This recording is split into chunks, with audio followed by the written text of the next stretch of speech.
जय जोहार, जय हिंद। 100 day CGPSC mains practice challenge में स्वागत है। और आज हम लोग करेंगे ज्योग्राफी का एक इम्पॉर्टेंट टॉपिक, वो है रिसोर्स और इंडस्ट्री। रिसोर्स और इंडस्ट्री में सबसे इम्पोर्टेंट जो हम लोग है संसाधन, और उसका यूज़ को हम लोग कहाँ पे करते हैं? उद्योग पे। और ये ही पूरा ज्योग्राफी का खेल है। ठीक, एक ज्योग्राफी हम लोग ने पढ़ा था जिसमें पर्वत पठार था, फिजिकल ज्योग्राफी। उसके बाद हम लोग ने पढ़ा था कि जो मृदा का यूज़ करते हैं और क्या बोलते हैं ज़मीन का यूज़ करते हैं और खेती किसानी करते हैं, वो एक इम्पॉर्टेंट एस्पेक्ट हो जाता है हम लोग के एग्जाम के लिए।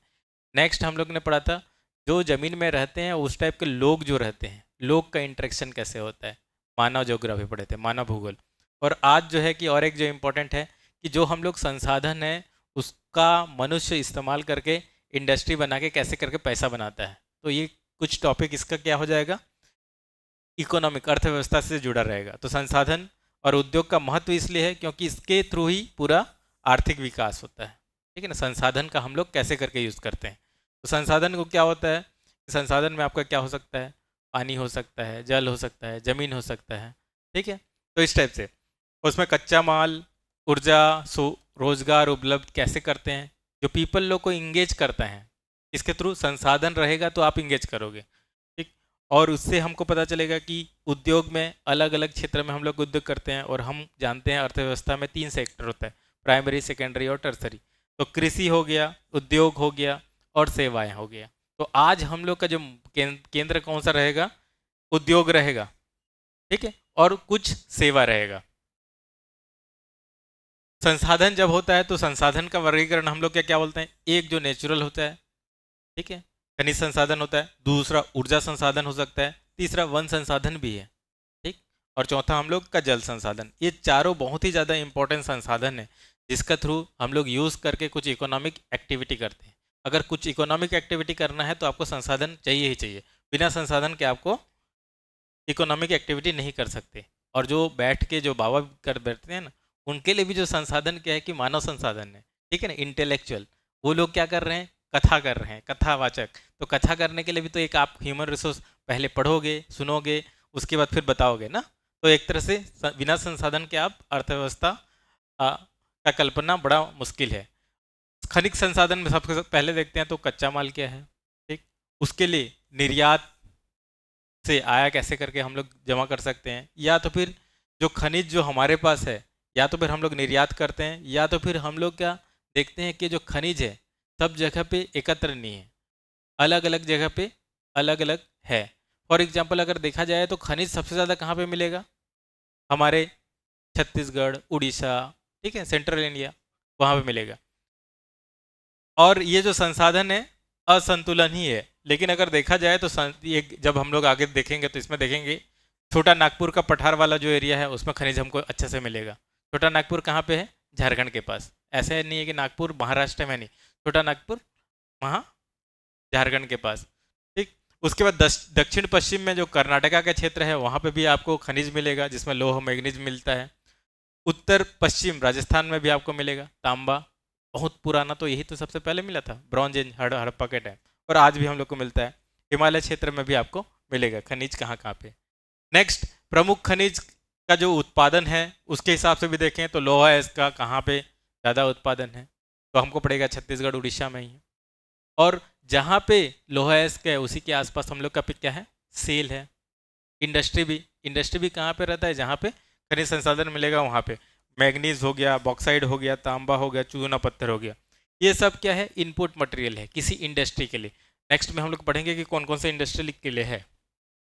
कोयला सबसे इंपॉर्टेंट है, और कोयला से हम लोग का सबसे ज़्यादा क्या चीज़, इलेक्ट्रिसिटी का उत्पादन होता है।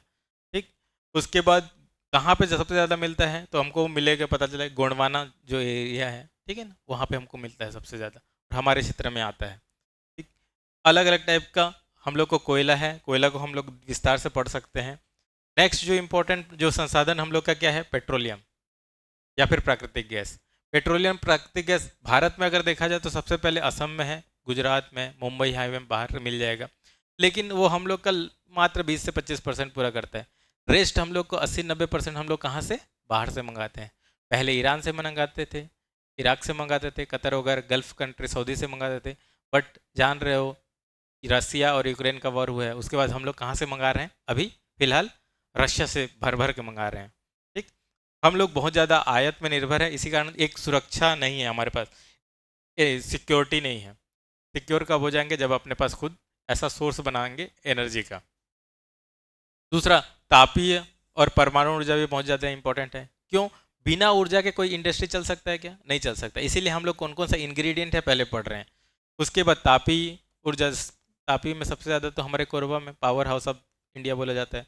दूसरा, परमाणु, परमाणु ऊर्जा क्या है ये भी बहुत इंपॉर्टेंट है, और कहाँ कहाँ पे पावर प्लांट है आपको पता रहना चाहिए। दूसरा, तीसरा जो चीज़ है एक थोरियम है। थोरियम बहुत ज़्यादा न्यूज रहता है, कहाँ पे मिलता है? जो केरला के मोनोजाइट्स जो सेंट है वहाँ पे मिलता है अपने को।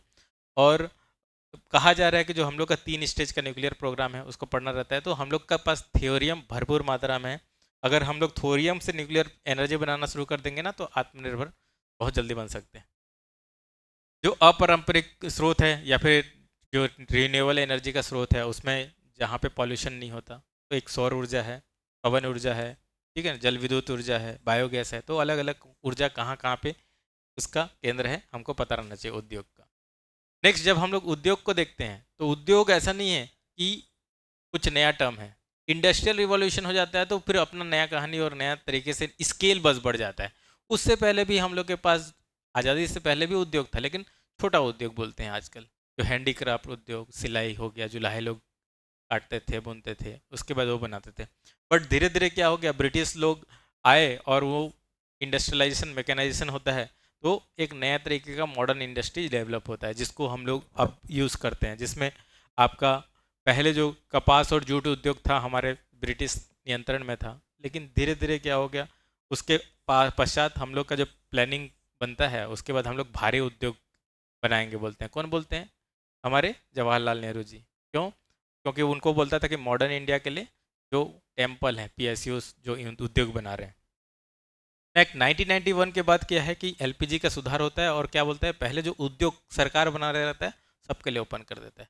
तो उसके कारण पूरा जो अर्थव्यवस्था में उद्योग का उद्योग में हम लोग कुछ अलग लेवल पे पहुंच जाते हैं। और आज जब 2015 में से मोदी जी जब आए हैं, ये दूसरा एरा स्टार्ट किए हैं प्राइवेटाइजेशन और इंडस्ट्रियलाइजेशन का। तो अलग अलग इंडस्ट्री अभी बहुत तेजी गति से बढ़ रहे हैं। उद्योग के लिए कहाँ पे उद्योग स्थापित होगा, तो उसके लिए भी एक जगह है जहाँ पे कच्चा माल उपलब्ध होगा, ऊर्जा जहाँ पे आपूर्ति होगी, श्रम आपूर्ति जहाँ पे होगा, बाजार पहुँच सकेगा, परिवहन के अवसंरचना होगा। तो एक तरीका होता है उद्योग कहाँ पे खुलेगा। हम लोग के में जैसे कि बीएसपी खुल गया। बीएसपी यहीं पे क्यों खुला? क्योंकि हम लोग को बीएसपी के लिए इलेक्ट्रिसिटी, ठीक है, इलेक्ट्रिसिटी चाहिए, तो कोरबा से हम लोग का आ गया। ठीक, स्टील है, स्टील है, लोहा कहाँ से मेरे को मिला? बेलाडीला से मिल गया। तो ऐसे जगह पे आपका जहाँ पे आपका रिसोर्स मिलता है वहाँ पे अच्छा जगह रहता है इंडस्ट्री बनाने का। लेकिन जो फाइनल प्रोडक्ट है, असेंबली लाइन, जनरली कहाँ पे? कोस्टल एरिया में रहता है, क्योंकि उसको बाहर दुनिया को भेजना रहता है ना, तो वो रहता है। बड़े पैमाने में हम लोग का जो बेसिक उद्योग है, वस्त्र उद्योग, जूट उद्योग, सीमेंट उद्योग, चीनी उद्योग, अलग अलग उद्योग है, कौन कौन से जगह पे होता है वो हमारे लिए बहुत ज़्यादा इंपॉर्टेंट हो जाता है। अब जब उद्योग की बात करते हैं तो हम लोग को जनरली याद आता है बड़ा बड़ा उद्योग, है ना, ठीक है, पावर प्लांट बहुत बड़ा बड़ा। लेकिन अगर हम लोग दरअसल देखा जाए तो भारत का जो सबसे ज़्यादा लोग जिसमें एम्प्लॉयड हैं वो लघु उद्योग है। क्या है? लघु उद्योग है, छोटे छोटे उद्योग हैं, जो लगभग लगभग 40% जो बल है वहाँ पे कार्य करते हैं। और अगर आपका जीडीपी का भी जो कंट्रीब्यूशन है उद्योग में, लगभग 60% का कंट्रीब्यूशन है। तो जो एमएसएमई जो बोलते हैं ना, छोटे उद्योग, उनका बहुत ज़्यादा महत्व है। एक तो लोग बहुत ज़्यादा रहते हैं, इसमें एंगेज रहते हैं, और इनका जो जीडीपी में इनका भागीदारी भी अच्छा है। तो हमको उसको पढ़ना रहता है, और साथ ही साथ हमको देखना रहता है कि जैसे कि जो कपड़ा उद्योग छोटा उद्योग है, लेकिन उसमें बहुत सारे लोग वहाँ पे जुड़े होते हैं। नेक्स्ट, कृषि आधारित उद्योग, अलग अलग जो जो उद्योग होता है, तो उसमें हम लोग कपास उद्योग लिख सकते हैं, चीनी उद्योग, वनस्पति तेल का उद्योग, चाय उद्योग, कॉफ़ी उद्योग। तो ये जो प्रोसेस करते हैं, ठीक है, इनपुट को प्रोसेस करते हैं, कपास से क्या बनाते हैं? कपड़ा बन जाता है। ठीक, चीनी से आपका क्या मिलेगा, क्या बन जाएगा? चीनी से इथेनॉल भी आजकल बना रहे हैं, तो एक बेसिकली, और ये से तो हम लोग का बहुत सारे छोटे छोटे प्रोडक्ट बन रहे हैं। नेक्स्ट, वन आधारित उद्योग पे भी आपको पता रहना चाहिए, उसमें क्या होता है? कागज जो बांस से बनता है, माचिस की तिल्ली, ठीक है, फर्नीचर हो गया, बहुत सारे लाख उद्योग हैं। तो वन आधारित उद्योग, अलग अलग टाइप के उद्योग। खनिज आधारित उद्योग में आप देख सकते हो खनिज से जो उद्योग बने हैं, लोहा और इस्पात हो गया, एल्यूमिनियम, तांबा, सीमेंट हो गया। अब देखो कि कहाँ कहाँ पे कौन कौन सा औद्योगिक क्षेत्र है, हमको पता रहना चाहिए कहाँ कहाँ पे है। तो मुंबई पुणे एक औद्योगिक क्षेत्र है, उसके आसपास बहुत सारे उद्योग बनाए हैं। इसके लिए क्या है आपको पता रहना चाहिए कि छोटा सा कि SEZ, ठीक है ना, स्पेशल इकोनॉमिक जोन बहुत जगह पे बनाने की कोशिश किया गया था। और दुनिया जो एशिया में सबसे पहले हम लोग ने बनाना शुरू किया था, बट चाइना आज इतना बड़ा बड़ा जो ECZ बना दिया है और वर्ल्ड का मैन्युफैक्चरिंग हब बन गया है। हम लोग के पास भी बनाए थे, लेकिन बहुत जगह पे हम लोग ने सक्सेस नहीं हुआ। लेकिन जितने भी जगह पे हम लोग ने SEZ बनाया हुआ था, हमें पता रहना चाहिए, डायरेक्टली क्वेश्चन आ जाता है।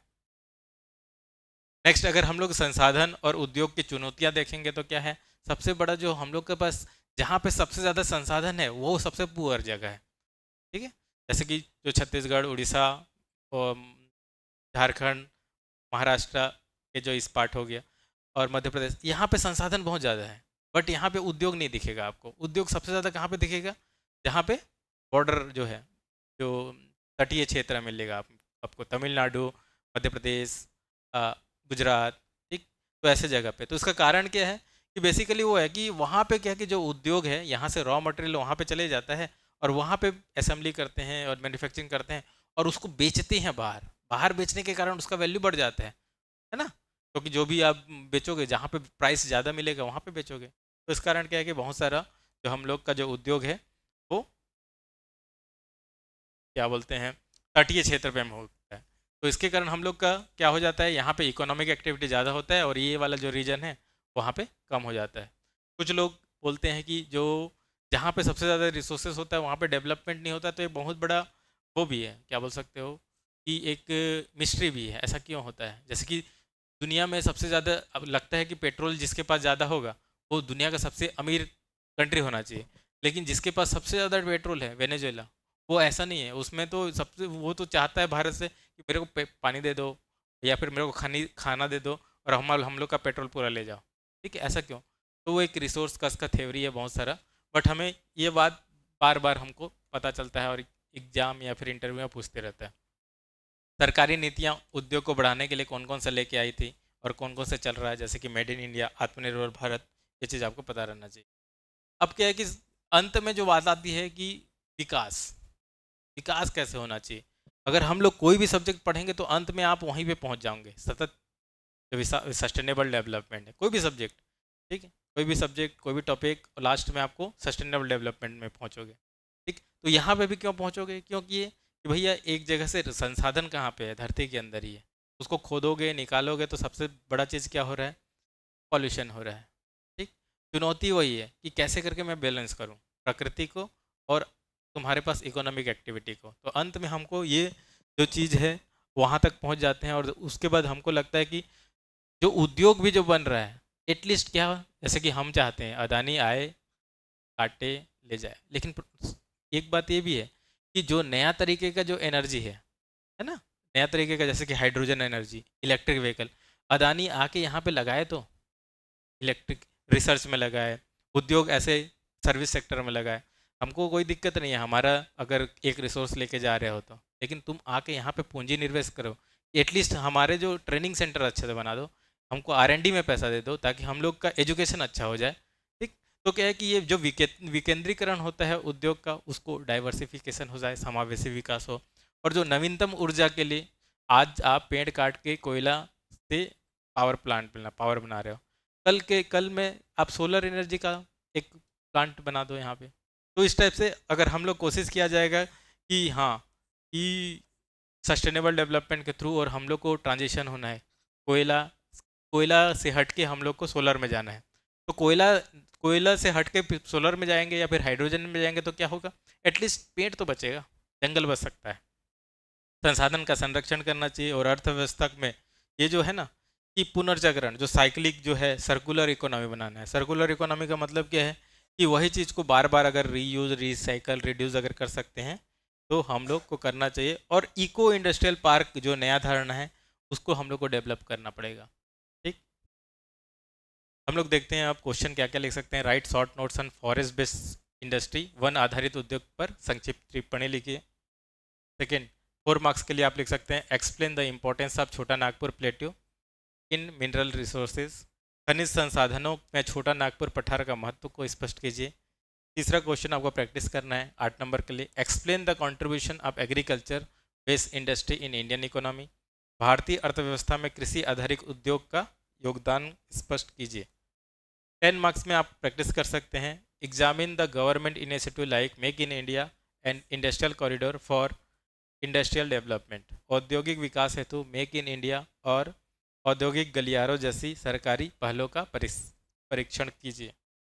अंत में आपको 15 नंबर में आपको प्रैक्टिस करना है ये question, energy resources form the backbone of industrial development examine in the context of India. ऊर्जा संसाधन औद्योगिक विकास की रीढ़ है, भारत के संदर्भ में परीक्षण कीजिए। या तो फिर आप ये क्वेश्चन को सॉल्व कर सकते हैं, evaluate the impact of LPG reform, liberalization, privatization और globalization on India's industry. Bharat के उद्योग पर एलपीजी सुधारों के प्रभाव का मूल्यांकन कीजिए। आप हमें लिख सकते हैं और टेलीग्राम चैनल पे भेज सकते हैं। साथ ही साथ आप हमसे जुड़ सकते हैं ऐप के माध्यम से, और कोई भी क्वेरी हो तो युवा क्वेरी पे आप भेज सकते हैं। थैंक यू, जय हिंद।